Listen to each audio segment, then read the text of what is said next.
पृथ्वी की शुरुआत और डायनासोर का आगमन। आज से लगभग 460 करोड़ साल पहले पृथ्वी एक आग का गोला थी। धीरे धीरे वह ठंडी हुई, समुद्र बने, हवा बनी और फिर जीवन की पहली झलक दिखाई दी। सबसे पहले छोटे छोटे एक कोशिकीय जीव पैदा हुए। लाखों सालों में यही जीव मछली बने, फिर उभयचर और फिर सरीसृप रेप्टाइल्स। 23 करोड़ साल पहले डायनासोर का युग। धरती पर आया एक नया दौर, डायनासोर का युग, मेसोजोइक एरा।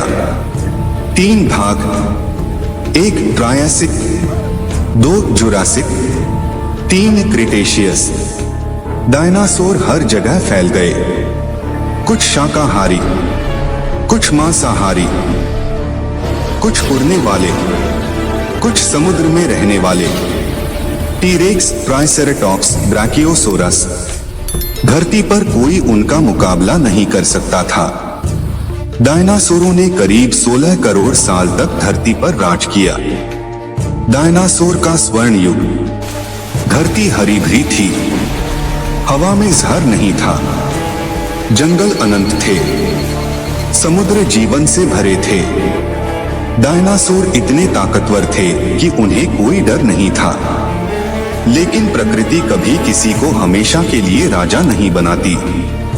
विनाश की आहट। 6.6 करोड़ साल पहले आसमान में कुछ ऐसा हुआ जिसने सब कुछ बदल दिया।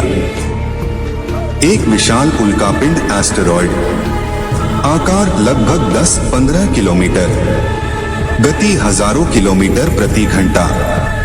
टकराव स्थल आज का मेक्सिको, चिकसुलप क्रेटर। जैसे ही वह उल्कापिंड पृथ्वी से टकराया, विनाश का पहला दिन। लाखों परमाणु बमों जितनी ऊर्जा। धरती हिल गई, ज्वालामुखी फट पड़े, समुद्र में सुनामी, जंगलों में आग, हजारों किलोमीटर दूर तक सब कुछ जल गया। अंधकार का युग, डार्क एज ऑफ अर्थ। टकराव के बाद धूल और राख आसमान में भर गई। सूरज की रोशनी बंद हो गई, तापमान अचानक गिर गया।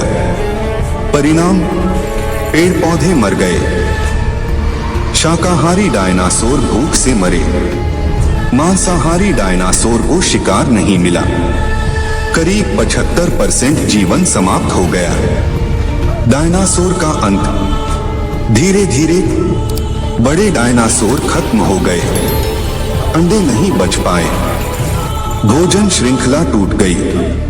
कुछ छोटे जीव बचे जो छुप सकते थे, जो कम खाते थे, जो जल्दी प्रजनन कर सकते थे। बचे हुए जीव स्तनधारी मैमल्स, डायनासोर के साए में रहने वाले छोटे चूहे जैसे जीव स्तनधारी। वे बिलों में रहते थे, रात में बाहर निकलते थे, अपने बच्चों को दूध पिलाते थे। यही बने नई दुनिया के मालिक। नई जातियों का निर्माण कैसे हुआ? विकास, एवोल्यूशन का नियम। जो बदले हालात में खुद को ढाल सका वही बचा। धीरे धीरे कुछ स्तनधारी बंदर बने, कुछ समुद्री जीव भेल बने, कुछ उड़ने वाले पक्षी बने। ध्यान दें, पक्षी डायनासोर के वंशज। आज की चिड़िया जीवित डायनासोर। मानव का आगमन। लगभग 60 लाख साल पहले अफ्रीका में मानव पूर्वज पैदा हुए। फिर होमो हैबिलिस, होमो इरेक्टस और अंत में होमो सेपियंस, हम। अगर डायनासोर खत्म न होते तो शायद इंसान पैदा ही नहीं होता। डायनासोर ताकतवर थे, लेकिन अनुकूलन, एडेप्टेशन नहीं कर पाए। प्रकृति का नियम, सबसे ताकतवर नहीं बल्कि सबसे अनुकूल जीव ही जीवित रहता है। डायनासोर खत्म हो गए, लेकिन उनकी कहानी ने नई दुनिया को जन्म दिया और उसी दुनिया में आज हम सांस ले रहे हैं। आज हम हैं इसलिए डायनासोर नहीं हैं। कल हम नहीं रहेंगे, कोई और सभ्यता विकसित होगी। नियम सबके लिए एक समान होता है। अगर आपको यह वीडियो पसंद आया हो तो वीडियो को लाइक करें, कमेंट में बताना वीडियो कैसा लगा और चैनल को सब्सक्राइब करना ना भूलें। हम मिलेंगे नेक्स्ट वीडियो में, तब तक के लिए धन्यवाद।